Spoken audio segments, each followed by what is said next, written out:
Hi guys, welcome to Anushala by Anushri. This is lecture number 3 for class 10th economics chapter number 2 that is sectors of Indian economy. अभी तक हम सारे sectors के बारे में जान चुके हैं.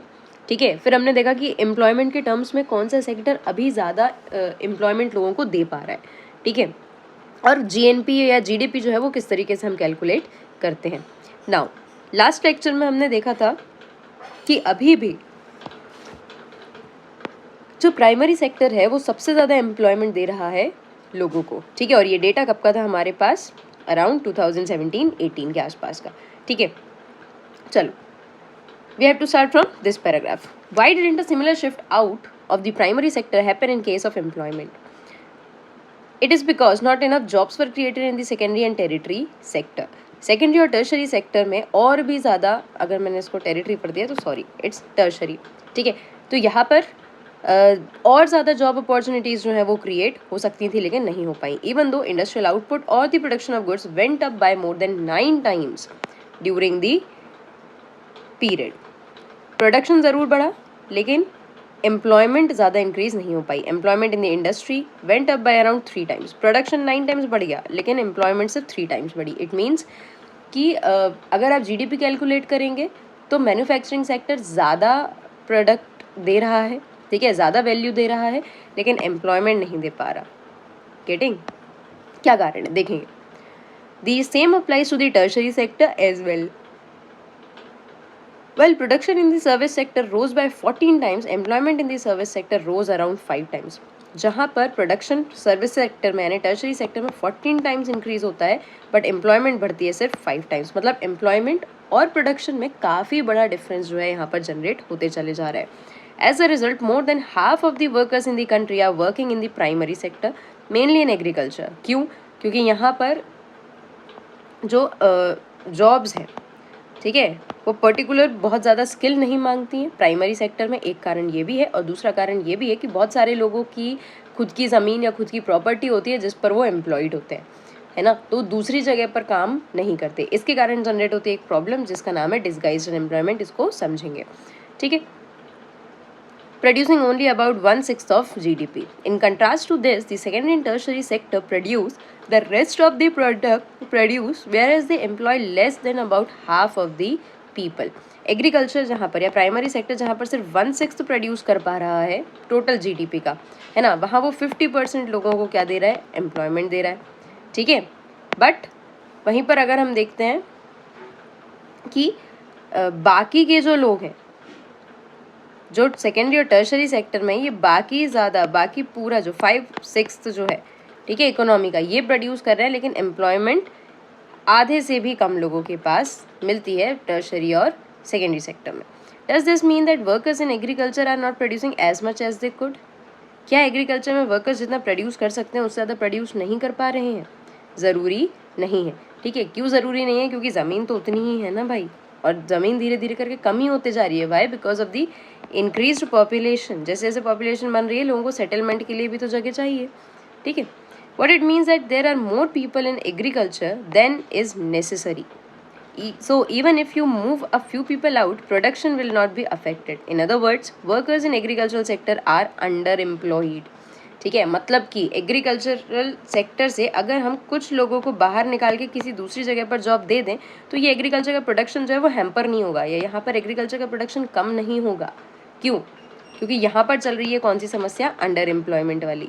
ठीक है, अंडर एम्प्लॉयमेंट मतलब कि लोग और अच्छा काम कर सकते हैं, ठीक है, लेकिन क्या हो रहा है? उसी जगह पर सारे लोग काम कर रहे हैं जहाँ पर आवश्यकता उनकी नहीं है. ठीक है, लोगों को लग रहा है, जैसे कि यहाँ पर आप देखेंगे डिसगाइज्ड अनएम्प्लॉयमेंट में ज़रूरत से ज़्यादा लोग एक ही जगह पर काम कर रहे हैं. ठीक है, और क्लियरली दिख रहा है कि भाई इनकी ज़रूरत यहाँ पर नहीं है, तो उसको आप कहते हैं डिसगाइज्ड अनएम्प्लॉयमेंट.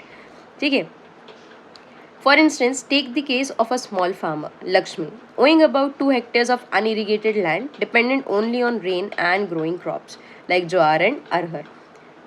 अनइरीगेटेड लैंड का मतलब क्या है भाई? इरिगेशन फैसिलिटीज़ लक्ष्मी अफोर्ड नहीं कर सकती. ये सिर्फ किस पर डिपेंड होगी? रेन पर, है ना. कोई ट्यूबवेल नहीं होगा, कोई कैनाल कनेक्शन नहीं होगा, किसी भी प्रकार की इरिगेशन फैसिलिटी ये फार्मर अफोर्ड नहीं कर सकती. Right. All 5 members of a family work in the plot throughout the year. Why? They have nowhere else to go for work. ठीक है, सारे के सारे लक्ष्मी के फैमिली के 5 लोग कहाँ काम कर रहे हैं भाई?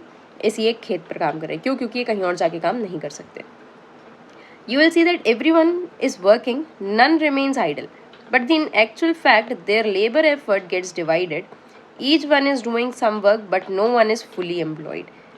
कहने को लक्ष्मी के घर के 5 लोग काम कर रहे हैं और वो वाकई कर रहे हैं, लेकिन सिर्फ ये 2 हेक्टेयर के खेत पर काम कर रहे हैं।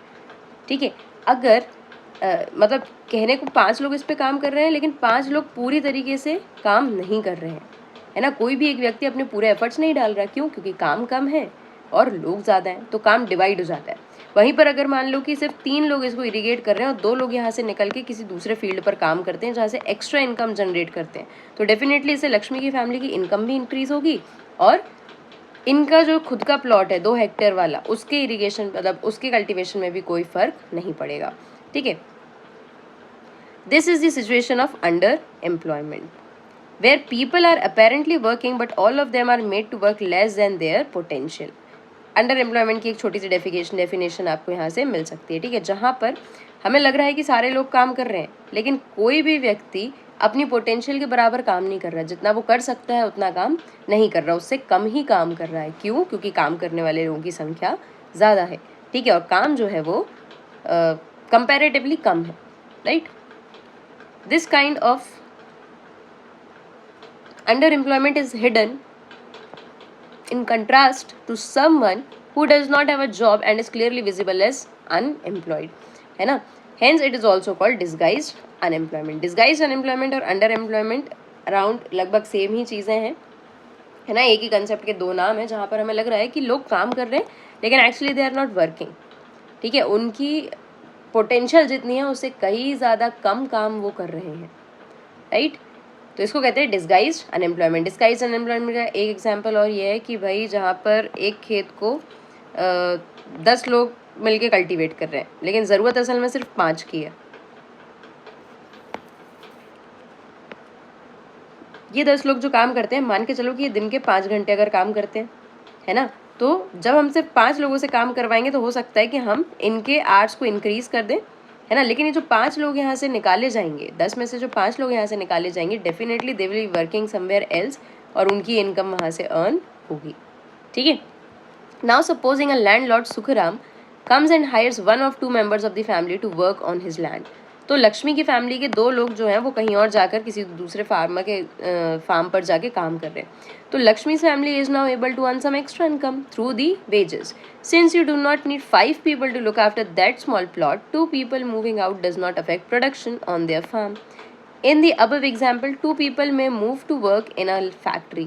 Once again, the earnings of the family would increase and they would also be continuing to produce as much from their land. ठीक है, मतलब कि अगर इस ज़मीन से 2 लोग 3 लोग या 4 लोग भी निकल जाते हैं तो भी इस पर प्रोडक्शन उतना ही होगा, क्योंकि असल में 2 हेक्टेयर की ज़मीन उतना ही प्रोडक्शन दे पाएगी जितना 2 हेक्टेयर की ज़मीन दे सकती है। 10 लोग काम कर लें या 20 लोग काम कर लें, उससे फ़र्क नहीं पड़ता। ठीक है, लेकिन हाँ, अगर ये जो एक्स्ट्रा वर्कर्स यहाँ पर काम कर रहे हैं, जो एक्स्ट्रा लेबर दे रहे हैं अपना, जिसकी कोई भी लेबर वैल्यू या कोई भी एफर्ट मॉनिटरी टर्म्स में नहीं आ रही है, बेहतर है कि यहाँ से निकल के कोई दूसरा काम करें और अर्न करें। ठीक है, there are lakhs of farmers like Lakshmi in India. This means that even if we remove a lot of people from agricultural sector and provide them with proper work elsewhere, agriculture production will not suffer. मतलब अगर हम अपने primary sector से जो 50% लोगों को ये क्या दे रही है, एम्प्लॉयमेंट दे रही है। ठीक है, अगर हम इससे 50 मतलब इससे अगर हम कुछ लोगों को निकाल कर अलग अलग सेक्टर्स में अलग अलग एरियाज में जॉब देते हैं, ठीक है, तो प्राइमरी सेक्टर का प्रोडक्शन कहीं से भी सफ़र नहीं करेगा। जितना एग्रीकल्चर प्रोडक्शन हो रहा था उतना तो होगा ही।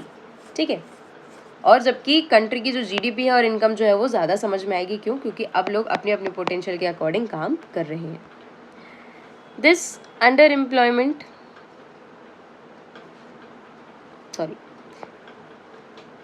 the income of the people who take up other work would increase their total family income. पूरी फैमिली की इनकम ज़्यादा बढ़ जाएगी। क्यों? क्योंकि अब लोग जाकर कहीं और भी काम कर रहे हैं और पैसा अर्न करने का दूसरा सोर्स भी है। This underemployment can also happen in other sectors. For example, there are thousands of casual workers in service sector in urban areas who search for daily employment. अब अर्बन एरियाज़ में कुछ ऐसे लोग होते हैं जो सर्विस सेक्टर में या फिर मैन्युफैक्चरिंग में कह सकते हैं हम एम्प्लॉयड है, लेकिन ऑन अ डेली बेसिस रोज़ उनको अपने लिए कोई ना कोई नया काम ढूंढना पड़ता है, कोई भी फिक्स्ड जॉब इनके पास नहीं है, ठीक है। They are painters, plumbers, repair persons and others doing odd jobs. कोई भी फिक्स्ड इनकम नहीं है इनके पास, है ना, फिक्स्ड इनकम नहीं है, तो डेफिनेटली मतलब हम समझ सकते हैं कि ये अनएम्प्लॉयमेंट का बहुत आसानी से शिकार होते हैं। ज़रूरी नहीं है कि इनको रोज़ काम मिल जाए, है ना। Many of them don't find work every day.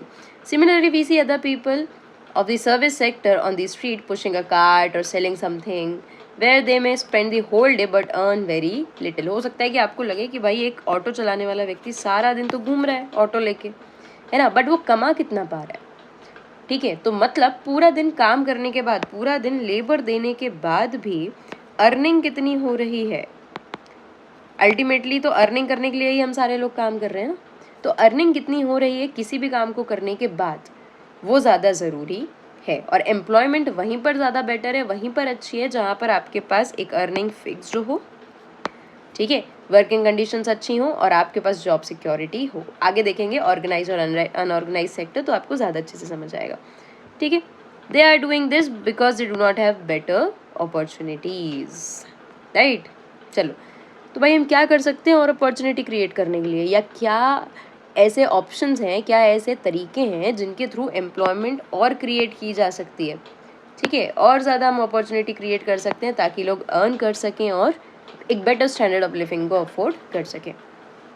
From the above discussion we can see that there continues to be considerable under employment in agriculture. तो क्या करें भाई, एग्रीकल्चर से बाहर निकालो लोगों को, ठीक है। और जो लोग एग्रीकल्चर कर भी रहे हैं उनको और स्मार्ट तरीके दो एग्रीकल्चर करने के।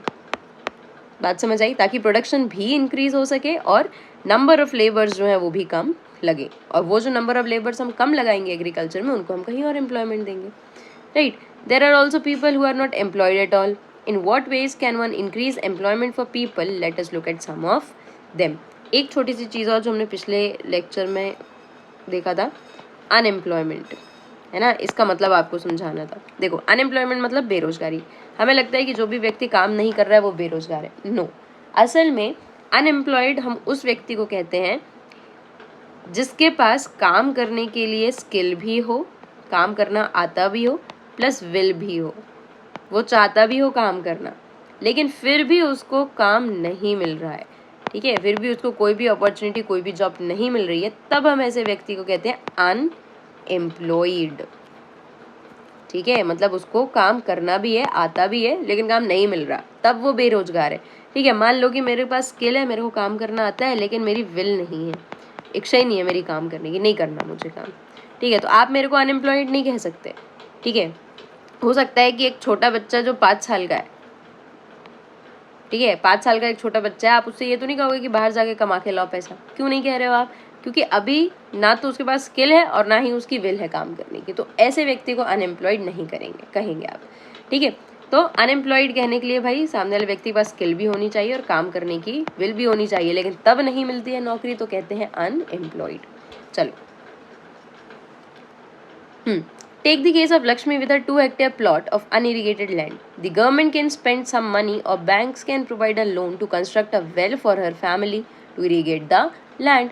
देखो, लक्ष्मी की फैमिली सिंपली किस पर डिपेंड कर रही थी, रेनफॉल पर, कि बारिश होगी तो जितना पानी आएगा उसके हिसाब से हमारी क्रॉप जो है वो ग्रो करेगी। अगर बैंक्स सस्ते रेट्स पर, चीपर रेट्स पर लक्ष्मी को दे देते हैं लोन, या गवर्नमेंट कोई प्रोग्राम या पॉलिसी चलाकर ऐसे फार्मर्स की मदद करती है, तो ये ट्यूबवेल्स वगैरह लगा सकते हैं, जिसके कारण क्या होगा, ये अपने फील्ड के अकॉर्डिंग, अपनी क्रॉप के अकॉर्डिंग क्या कर पाएंगे, इरिगेशन कर पाएंगे और क्रॉप बेटर ग्रो करेगी, है ना, प्रॉफिट ज़्यादा होगा, प्रोडक्शन ज़्यादा होगा। Lakshmi will then be able to irrigate her land and take a second crop wheat during the rabi season. Let us suppose that 1 hectare of wheat can provide employment to 2 people for 50 days, including sowing, watering, fertilizer, application and harvesting. So 2 more members of the family can be employed in her own field. Now, suppose a new dam is constructed and canals are dug to irrigate many such farms. This could lead to a lot of employment generation within the agricultural sector itself, reducing the problem of underemployment.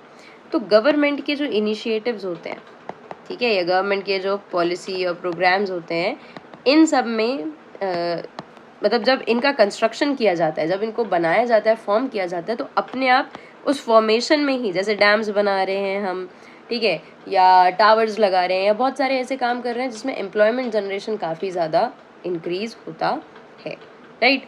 Now suppose Lakshmi and other farmers produce much more than before. They would also need to sell some of this. For this they may be required to transport their products to a nearby town. अब भाई सामान एक जगह से दूसरी जगह हम क्या कर रहे हैं, ट्रांसपोर्ट कर रहे हैं, तो ट्रांसपोर्ट के लिए व्हीकल तो लगेगा. अब अगर ये व्हीकल लगा रहे हैं, मतलब व्हीकल चला रहे हैं, तो व्हीकल को चलाने वाला एक ड्राइवर चाहिए. एक व्यक्ति को क्या हो रहा है, सर्विसेज में नौकरी मिल रही है ना. प्रॉपर रोड्स नहीं है तो रोड्स बनाने के लिए कई सारे वर्कर्स को जॉब मिल रही है, राइट. इस तरीके से क्या हो रहा है कि स्टोरेज में, ट्रांसपोर्टेशन में, बैंकिंग में, एग्रीकल्चर में, अलग अलग जगह पर बहुत सारी एम्प्लॉयमेंट जनरेशन की जा सकती है अगर गवर्नमेंट जो है वो एक प्रोडक्टिव डायरेक्शन में काम करती है तो, है ना. If the government invests some money in transportation, storage of crops, or make better rural roads so that many trucks reach everywhere, several farmers like Lakshmi who now have access to water can continue to grow and sell these crops. भाई अगर लक्ष्मी को पता है कि extra crop जो है वो market में इजीली सेल हो जाएगी, तब तो वो ग्रो करेगी. अदरवाइज क्रॉप्स को ग्रो करके अगर उसको बेच नहीं पा रहे हैं, ट्रांसपोर्ट नहीं कर पा रहे हैं, तो it will be of no use, है ना. प्रॉफिट तो उतना जितना होना चाहिए था उतना अर्न नहीं होगा. This activity can provide productive employment to not just farmers but also such as those in services like transport or trade, है ना. ऐसे बिजनेसमैन जो मंडी में रहने वाले लोग हैं, या फिर आपके जो ट्रांसपोर्ट में ड्राइवर्स हैं, ये सारे लोगों को भी एम्प्लॉयमेंट की अपॉर्चुनिटीज़ मिलती हैं. तो एक जगह एम्प्लॉयमेंट अपॉर्चुनिटीज़ क्रिएट करने से दूसरे बहुत सारे सेक्टर्स में क्या होता है, एम्प्लॉयमेंट जनरेशन होता है. Lakshmi's need is not confined to water alone. To cultivate the land, she also needs seeds, fertilizers, and agricultural equipments and pump sets to draw water. ठीक है. Being a poor farmer, she cannot afford many of these, so she will have to borrow money from money lenders and pay high rate of interest. तो better है कि भाई इस तरीके से informal तरीके से लोन्स लेने से अच्छा है कि फॉर्मल तरीके यानी बैंक से लोन लिए जाए. अगर बैंक चीपर रेट पर बैंक क्या कर रही है, लोन्स प्रोवाइड कर रही है, तो जो सीड्स, फर्टिलाइजर्स या पेस्टिसाइड्स जैसी नीड्स हैं फार्मर्स की, वो भी पूरी हो जाएंगी बिना ज़्यादा एक्सप्लॉइट हुए बाय दी मनी लेंडर्स. ठीक है.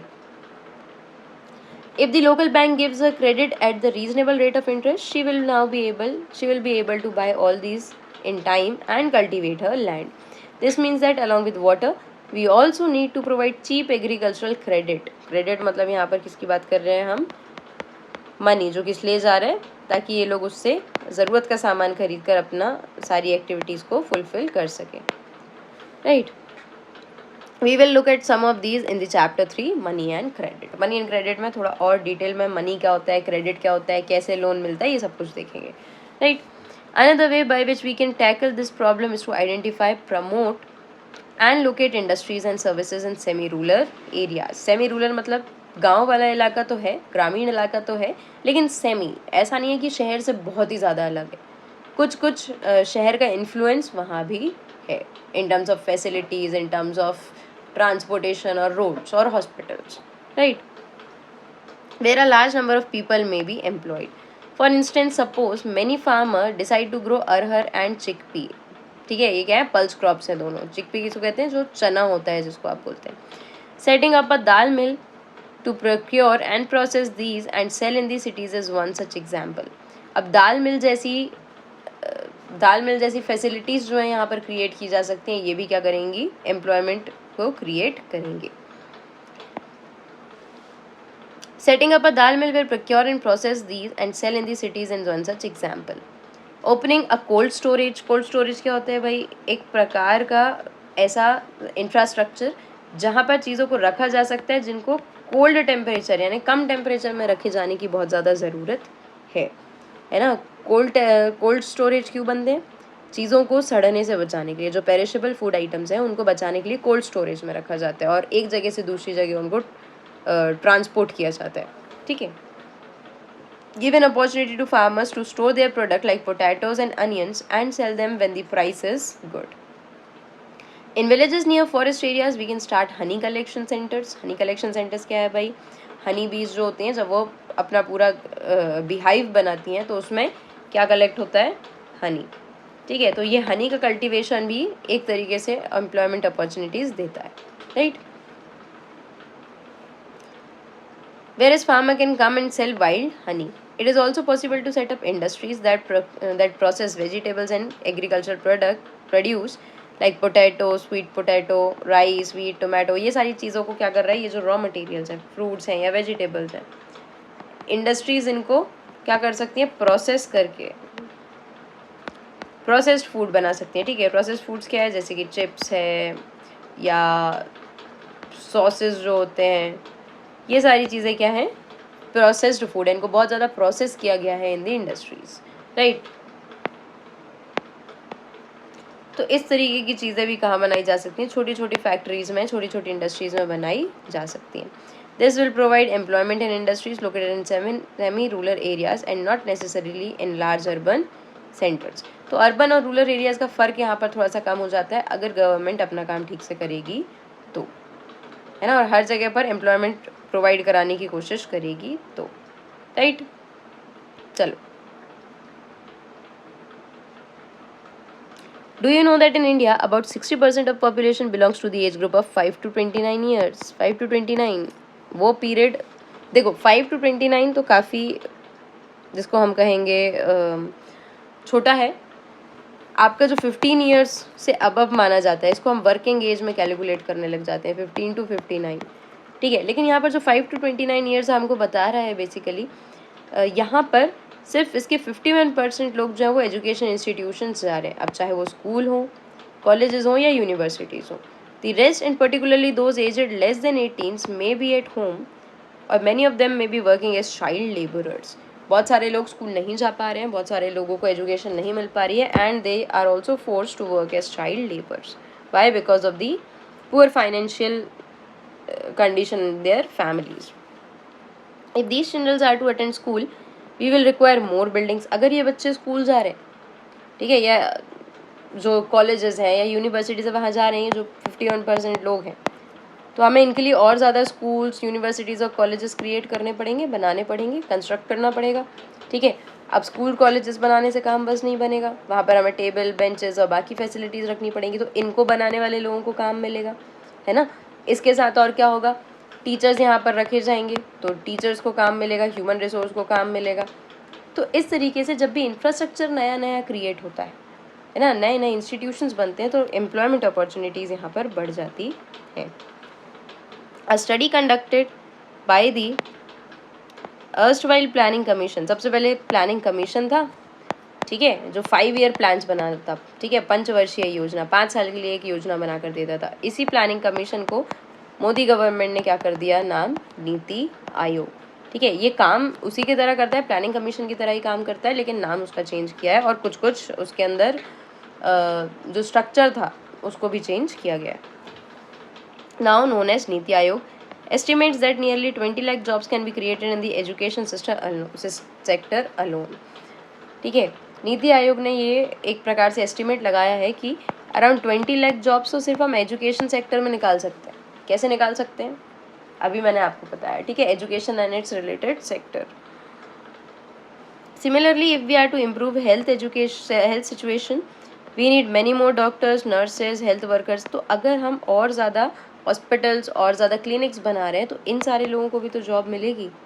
ठीक है, जॉब अपॉर्चुनिटीज़ ऐसा नहीं है कि कोई हवा में ला के दे रहा है आपको, we have to create them, जिसमें गवर्नमेंट एक बहुत बड़ा रोल प्ले करती है। These are some ways by which job could be created and we would also be able to address the important aspects of development talked about in chapter 1. Every state or region has potential for increasing the income and employment for people in that area. ठीक है, किस में है भाई, every state और reason, मतलब यहाँ पर स्टेट या रीजन से हम बात कर रहे हैं उस जगह पर रहने वाले जो अथॉरिटीज़ हैं या उस जगह पर रहने वाली जो गवर्नमेंट है उसकी बात कर रहे हैं। ठीक है, इट कुड बी टूरिज़्म बढ़ा सकते हैं, गाइड्स बनते हैं लोग, ठीक है, होटल्स बनाएंगे, मैनेजमेंट करेंगे, तो इससे क्या होगा, एम्प्लॉयमेंट अपॉर्चुनिटीज़ बढ़ेंगी। रीजनल क्राफ्ट इंडस्ट्रीज़ हैं, ठीक है, जिसमें क्राफ्ट्स पर्सन्स आ रहे हैं, चाहे वो मिट्टी के सामान बना रहे हैं, लोहे के सामान बना रहे हैं, बैम्बू के सामान बना रहे हैं। or new services like IT. Some of these would require more proper planning and support from the government. For example, the same study by the Planning Commission says that if tourism as a sector is improved, every year we can give additional employment to more than 35 lakh people. कैसे? Definitely यहाँ पर क्या बनेंगे, hotels बनेंगे, resident areas बनेंगे, ठीक है, hostels बनेंगे, वहाँ पर खाना बनाने के लिए लोग लगेंगे, वहाँ सेफ्टी के लिए लोग लगेंगे, वहाँ पर गाइड बनने के लिए लोग लगेंगे. तो ये सारी चीज़ों के चलते क्या हो रहा है, एम्प्लॉयमेंट अपॉर्चुनिटीज़ अलग अलग सेक्टर्स में क्रिएट होती जा सकती हैं अगर गवर्नमेंट इसी डायरेक्शन में काम करेगी, है ना. एम्प्लॉयमेंट जनरेट करने के बारे में गवर्नमेंट अगर काम करती है तो.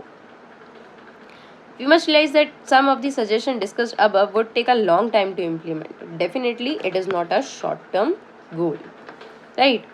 We need some quick measures. Recognizing this, the central government in India made a law implementing the right to work in about 625 districts in India. ठीक है, गवर्नमेंट ने क्या बोला कि भाई ये तो लॉन्ग टर्म चीज़ें हैं, शॉर्ट टर्म में अगर हमें कुछ हासिल करना है तो हमें क्या करना पड़ेगा, अभी हमें कुछ ऐसी चीज़ें लानी पड़ेंगी जो तुरंत लोगों के हाथ में पैसा दें काम कराने के बाद. तो इन्होंने लाया राइट टू वर्क, मतलब काम करने का अधिकार है. काम करने का अधिकार क्यों है, क्योंकि काम करके एक व्यक्ति अपनी लाइवलीहुड को अर्न कर सकता है, ठीक है. और राइट टू लाइवलीहुड एक फंडामेंटल राइट के अंदर आ जाता है, ठीक है, आर्टिकल 21 के अंदर जो सब राइट्स दिए गए. It is called Mahatma Gandhi national rural employment guarantee act 2005. इसको शॉर्ट में हम कहते हैं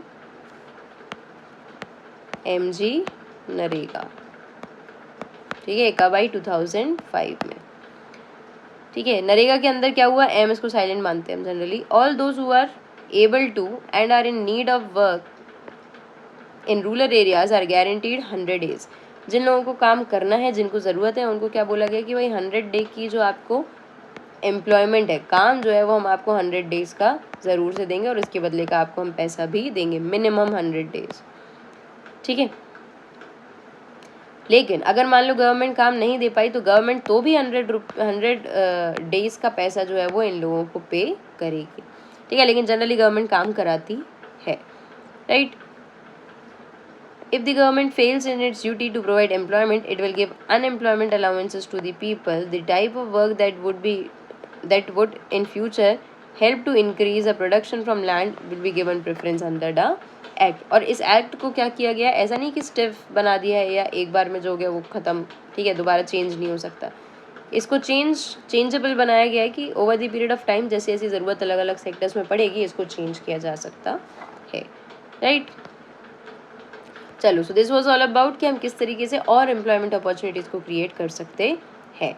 लास्ट एक छोटा सा टॉपिक बच जाएगा हमारा, ऑर्गेनाइज और अनऑर्गेनाइज सेक्टर. इसको आज नहीं कवर करेंगे, 3 से 4 पेज नहीं बचा है अभी तो चैप्टर, ठीक है. तो इसको देखते हैं हम अपने नेक्स्ट लेक्चर में. अभी तक इस लेक्चर में जो भी समस्या हो आप कमेंट करके पूछ सकते हैं.